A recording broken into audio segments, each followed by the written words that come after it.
Glossary. Invisible. Bewildered. London. Transparent.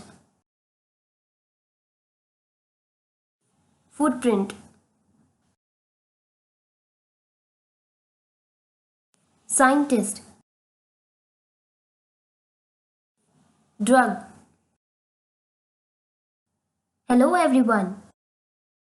Can people become invisible?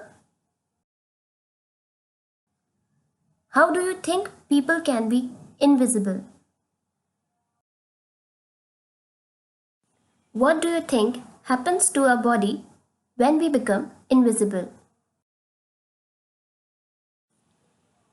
This lesson is about a scientist who always tried to experiment to make new drugs. Through his experiments, he created a drug which can make a person invisible. Mr. Griffin is a scientist.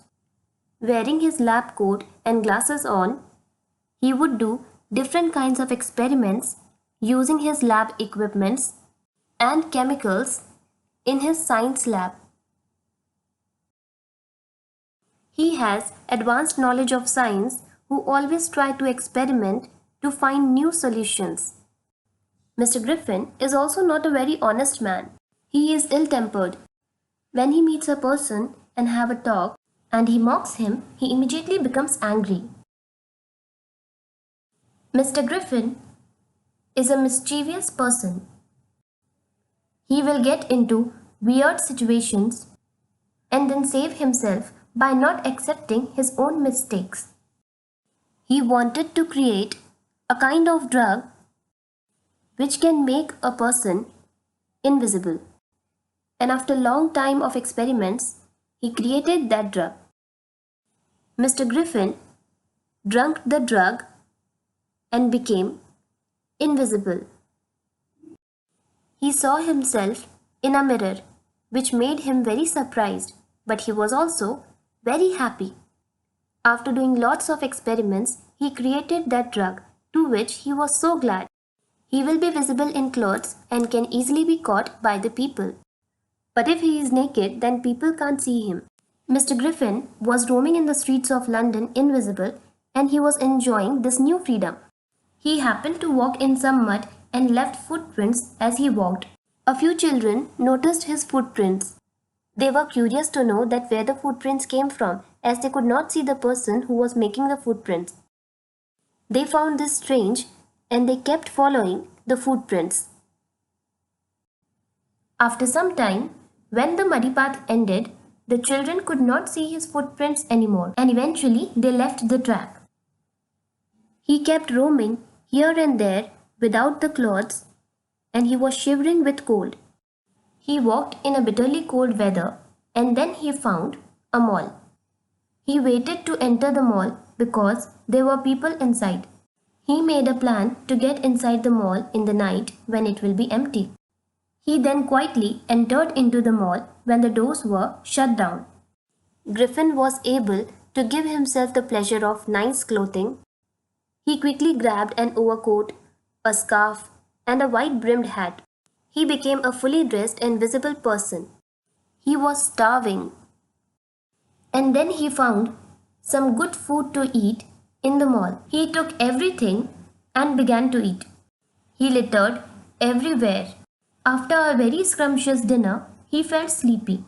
He looked for a place to sleep, then he found a pile of quilts. And he slept very comfortably with the quilts. He planned to leave early in the morning before anyone caught him. He was in deep sleep. The next morning, when the employees entered the store, they saw the littered floor and then they saw a man on the quilts. Then they let out a loud shout.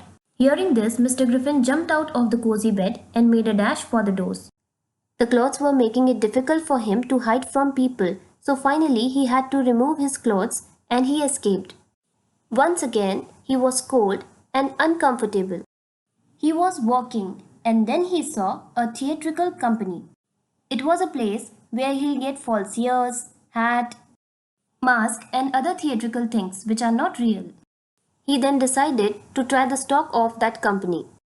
He then quietly entered the shop, hiding from the shopkeeper. Then he took all the things which he wanted. He wrapped bandages around his forehead, wore a hat, dark glasses, and a false beard. He saw some money with the shopkeeper and wanted to steal it. He started planning how to rob the money and then he got an idea. He callously attacked the shopkeeper from behind, after which he robbed him of all the money he could find. And then he ran to the railway station. He booked a ticket and went off to a simple place in a village, Iping. After reaching there, he went at a local inn. The inn owner was Mr. and Mrs. Hall. He met them at the counter of the hotel, paid the money and informed them that he doesn't want to be disturbed. The door of his room will always be locked. They agreed, and even after looking at his strange appearance, they did not suspect him. For some days, he enjoyed his stay in that hotel.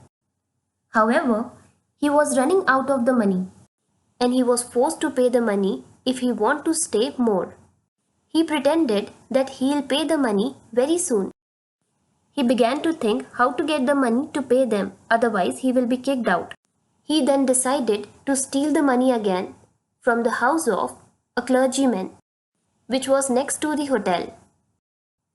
He removed all his clothes and entered the house of the clergyman. He looked for money here and there.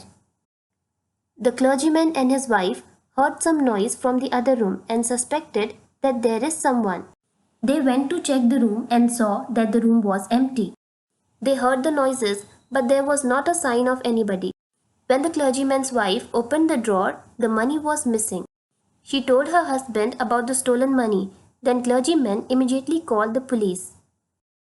Mr. Griffin came back to the inn and paid the money for his room and said that I don't want to be disturbed as we discussed earlier. He went to his room and relaxed.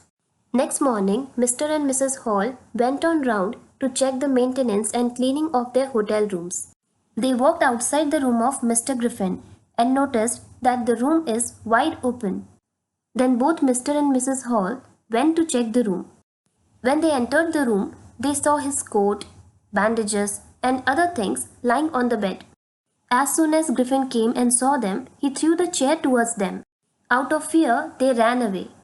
This made them feel that there is some spirit in that room. Soon they came out from the hotel and saw the police and people gathered over there. Then the clergyman told them about the robbery. The police asked them, "Why are you panting? Are you all right?" They said there is a spirit in our hotel room. The police thought that it is very strange. Then they suspected Mr. Griffin for both the incidents. And they went to his room for investigation. They found Mr. Griffin and tried to catch him, but he escaped because he was invisible. Now I'll give some questions for you students to discuss. If you have any queries, then you can ask your teacher.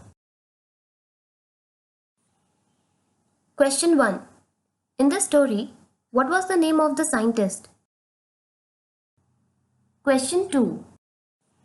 What did Mr. Griffin want to create through his experiments?